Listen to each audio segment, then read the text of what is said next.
Your successor, Betsy Gottbaum, has been in office now 7 years. The budget of the office has shrunk.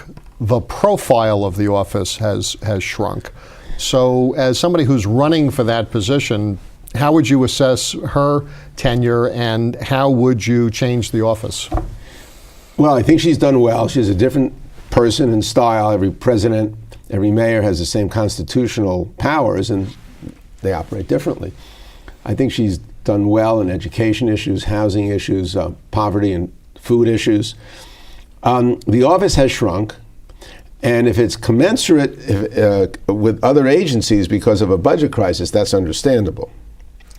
But if it shrinks far more than other offices, then it raises the question of whether there's political retaliation. When I was public advocate, Ken, as you may remember, the problem was if you did the job, you could lose the job because Mayor Giuliani wanted to zero out the budget for the office, and then Speaker Peter Vallone wouldn't let him do it.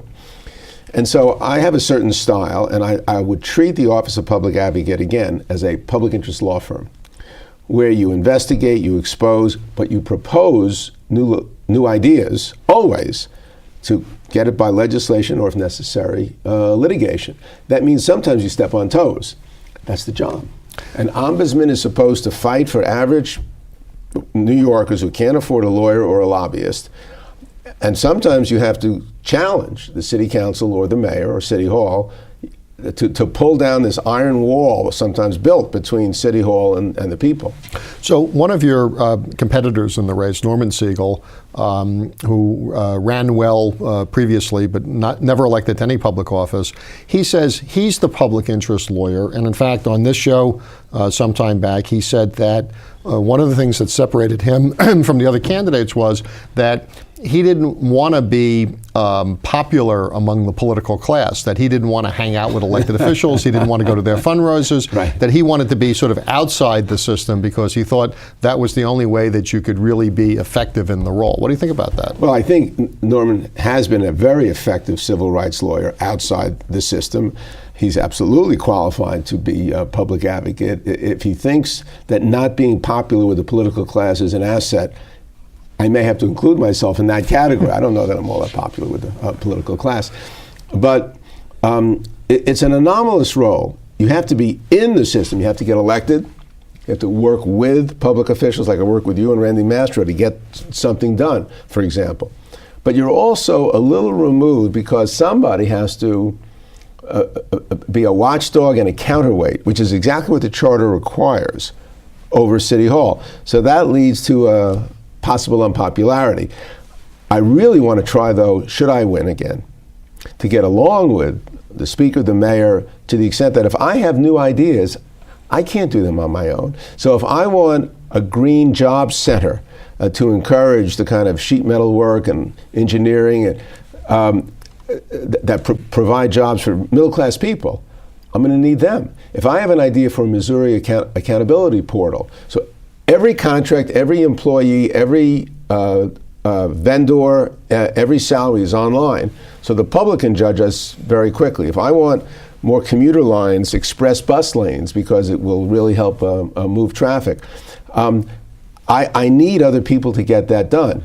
So I respect what Norman says, and I understand the sentiment, because I have been most of my life an outside public interest lawyer, author, businessman, teacher at NYU. So I think I have a bundle of experiences, including running two agencies, as I said, for over a decade, that give me a unique perspective on being the next public advocate. Another one of your opponents, Bill de Blasio, has positioned himself as I'd say almost in the forefront of, if it were an ideological movement, it would be about the redistribution of wealth. Forcing developers to provide subsidized housing, championing requirement that anybody receives any type of break from the government pay higher wages, and winning the endorsement of the Working Families Party, which was created exactly for that kind of ideology. So is that what the city needs right now? Well, I'm not that interested in redistributing wealth. I'm interested in creating wealth creating jobs that have been lost in new sectors, as I indicated. Now, to the extent that Republican administrations have had redistributed wealth from the bottom up, 90% of the productivity gains of the last decade, which are substantial because of the growth of the internet and computers, have gone to the top 1%, and labor is as responsible as management for that. So ideas about if people want to develop and get public funds, they sure have to make affordable housing. I agree with that. If contractors want to do business with the city and get millions or billions of dollars in contracts, they should provide a living, I mean, of course, a minimum wage, that's the federal law, a living wage because of our cost of living in New York. I agree with that. He did win the Working Families Party endorsement, and that's good for him. And I once had a labor leader say to me, we like you, but we're not going to support you. I said, why? He said, you're so, and I'm thinking to myself, what is the adjective going to come out of his mouth? You're so independent. And I thought, okay, I have a several decade history of being a progressive, pro-labor, pro-gay Democrat, and that's unarguable. But I make up my own mind, I write my own books, I come to my own conclusions, people may agree or not, and I'm not, I just can't salute if an interest group support me or not tells me to do something. Do you think that the unions have too much power? They are outside of some of the restrictions of the campaign finance and laws. They seem to dominate the political debate, particularly in Albany. For a long time, an alliance between some of the major unions and the Republicans in the state Senate, that seems to be crumbling. But basically, a sense among some of the editorial boards that the unions have completely supplanted the political parties and are basically the sugar daddies to most elected officials. I don't think labor has too much power. We're a union state and city. But for unions, the decline in real income for poor people and middle class working people would be grievous, much worse.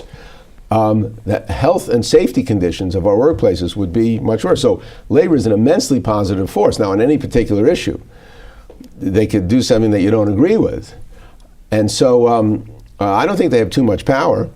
Look, we've had a Republican governor for so long before Spitzer and Patterson, and we've had all these years of Republican mayors. So I don't think anybody would say that they control that process. I often haven't won big labor support, yet I was the Democratic nominee for mayor. Notwithstanding that, I love as much labor support, and I will be getting significant labor support because of my history, my prospects, and my ideas.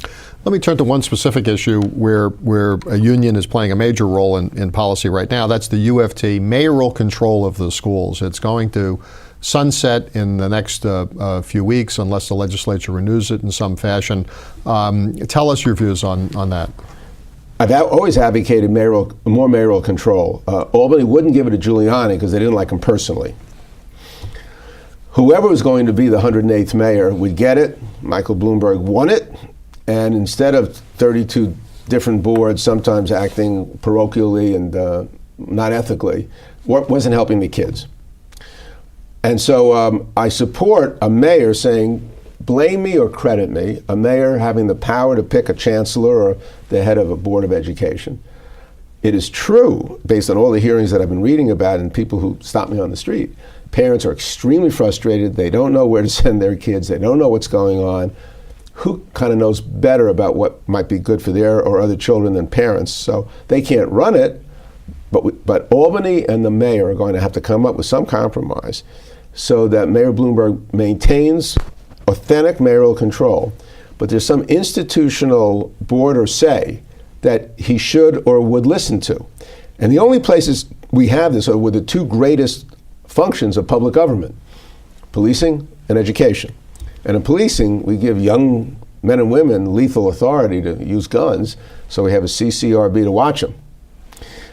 Police may not like that, but that's the balance we've struck. And in education, I'm for mayoral control, but we have to have a board that has a variety of talented people, picked maybe by borough presidents, a public advocate, a speaker, and the mayor, who have different ideas than just Mike Bloomberg.